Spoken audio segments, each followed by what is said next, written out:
المشاهدون الكرام، السلام عليكم ورحمة الله تعالى وبركاته. نشرة الأخبار من الفضائية الإريترية وفيها: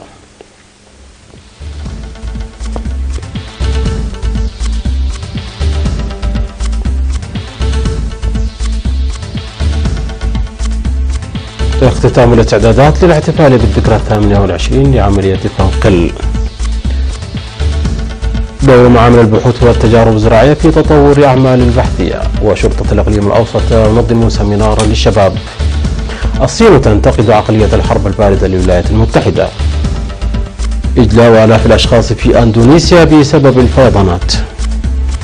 وروسيا تستدعي الجيش لمواجهة ثلوج القرن في موسكو.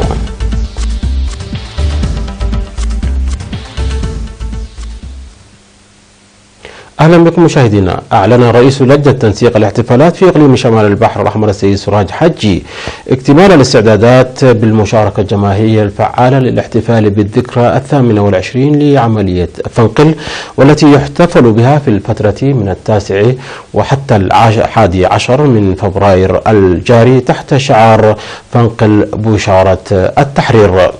وصرح السيد سراج لوكالة الأنباء الإريترية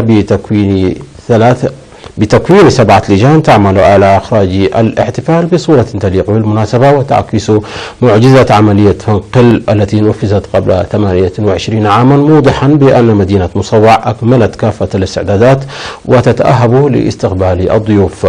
وأضاف السيد سراج بأنه تم إعداد 14 برنامجا لإخراج الحفل الذي يستمر ل3 أيام بزخم كبير، من ضمنها نصب الخيام الشعبية وتنظيم أنشطة رياضية ونفير جماعي وكرنفالات شعبية وعسكرية، وكذلك عروض البازار وأنشطة فنية وبرامج ثقافية. كما أوضح السيد سراج حجي توفير خدمات متكاملة للمياه والمواصلات والكهرباء بالإضافة إلى خدمات المرافق الخدمية، وقال أنهم توصلوا إلى تفاهم مع فرع المواصلات البرية وشركة حارات لمنح الزوار القادمين من المناطق البعيدة الأولوية وتخصيص حافلات في داخل مدينة مصوع وضواحيها لتقديم خدمات مواصلات فعالة.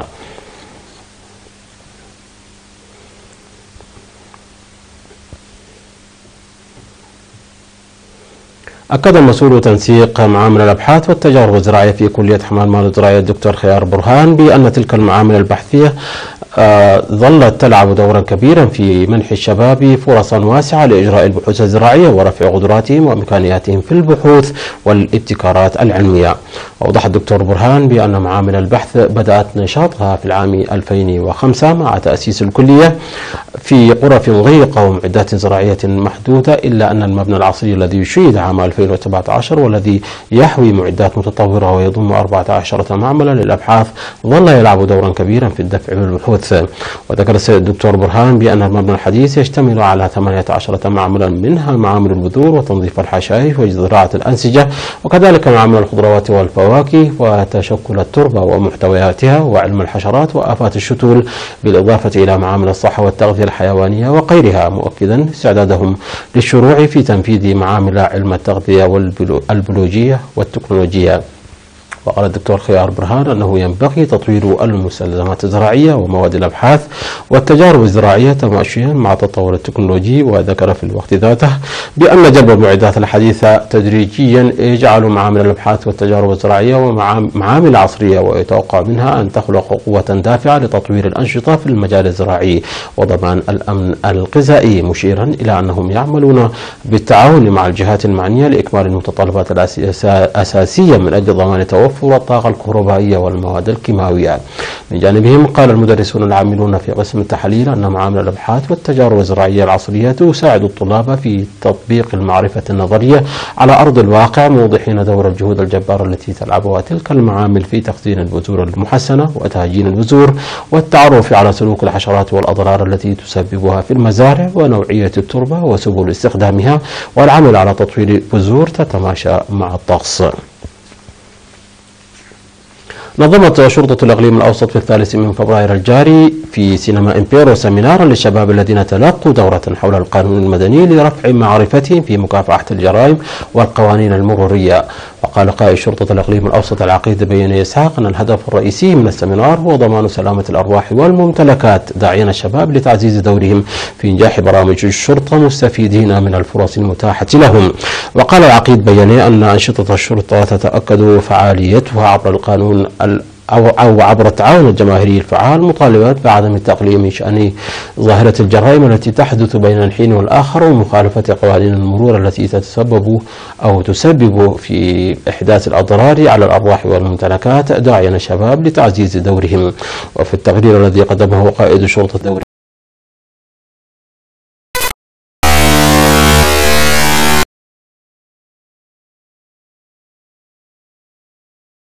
وتدمير ممتلكات تقدر بأكثر من 300 مليون نقفة.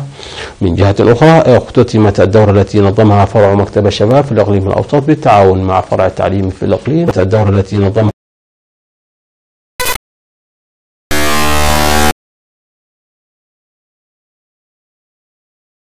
نظمها مكتب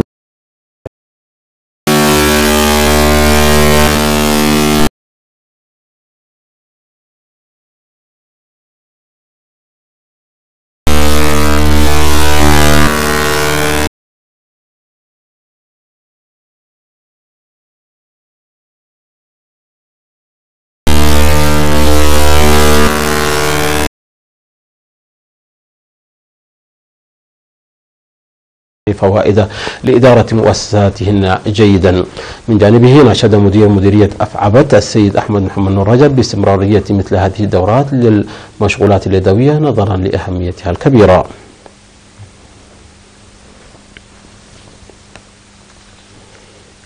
مشاهدينا، نشرتنا تتواصل من الفضائية الإريترية، ولكن بعد فاصل قصير فابقوا معنا.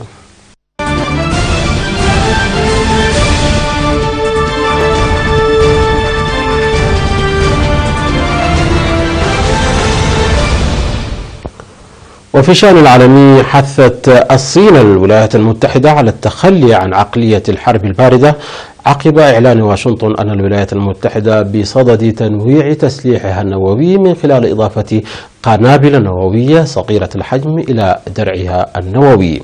وقال وزير الدفاع الصيني أن على الدولة صاحبة أكبر ترسانة نووية في العالم أن تتبع الاتجاه العام بدلا من أن تسير في الاتجاه المعاكس له.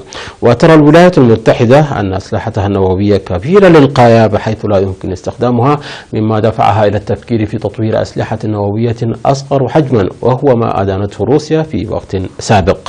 وكانت مجابهة التهديد المتزايد للقوى الرجعية مثل الصين وروسيا من أهم الركائز التي استندت إليها استراتيجية الدفاع الأمريكية الجديدة التي أعلنت الشهر الماضي، وتتضمن الأسلحة النووية منخفضة القدرة قنابل لا تتجاوز قوتها 20 كيلو طن، ولكنها ذات قوة تدميرية كبيرة.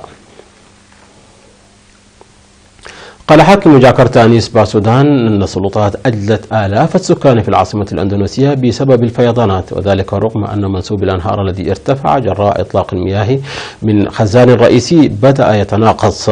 وقالت الشرطة أن الأمطار الغزيرة تسببت أيضا في انهيارات أرضية في مدن صغيرة تحيط بجاكرتا، وأن 8 أشخاص فقدوا بعد حدوث انهيارين أرضيين قرب مدينة بوجور. وقال حاكم جاكرتا أن الفيضانات تسببت في نزوح نحو 6500 شخص في مناطق من جنوب وشرق جاكرتا.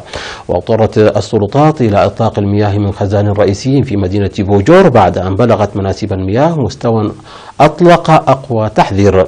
ويعمل أفراد من الشرطة والجيش مع متطوعين للتعامل مع آثار الفيضانات.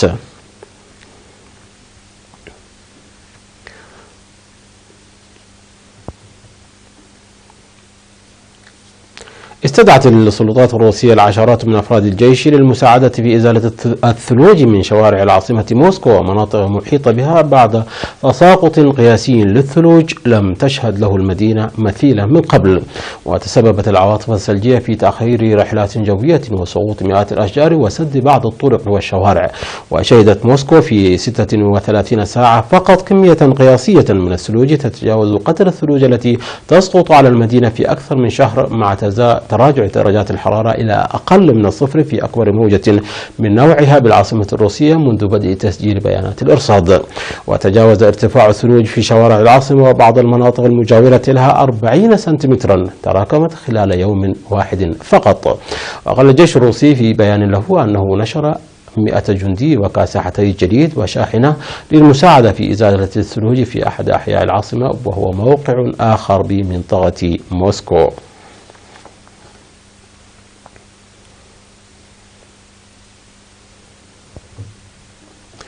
ومع الثلوج أيضا انطلق أكبر مهرجان سنوي للثلوج بمدينة سابورو شمالي اليابان مع عرض أكثر من 200 تمثال ثلجي وجليدي.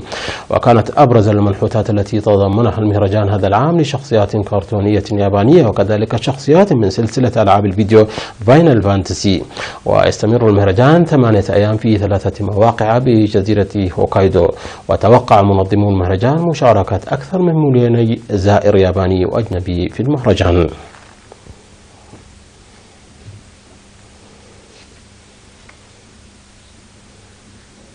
مشاهدينا، الخبر الرياضي بعد فاصل قصير، فابقوا معنا.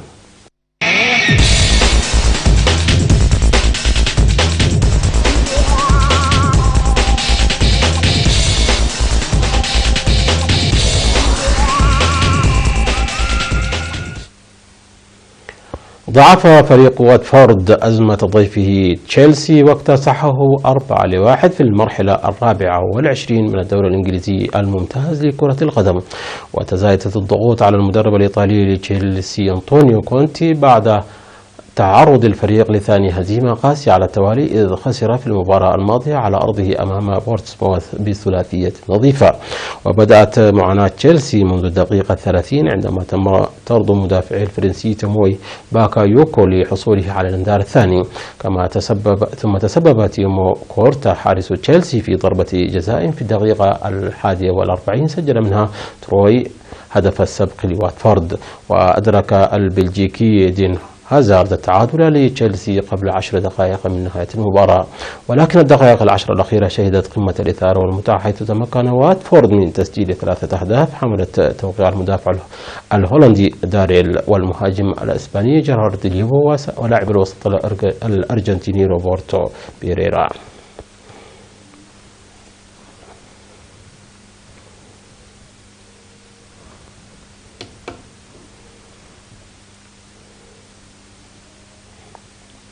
مشاهدينا، انتهت النشرة. شكرا على حسن المتابعة. تحية لكم أينما كنتم، إلى اللقاء.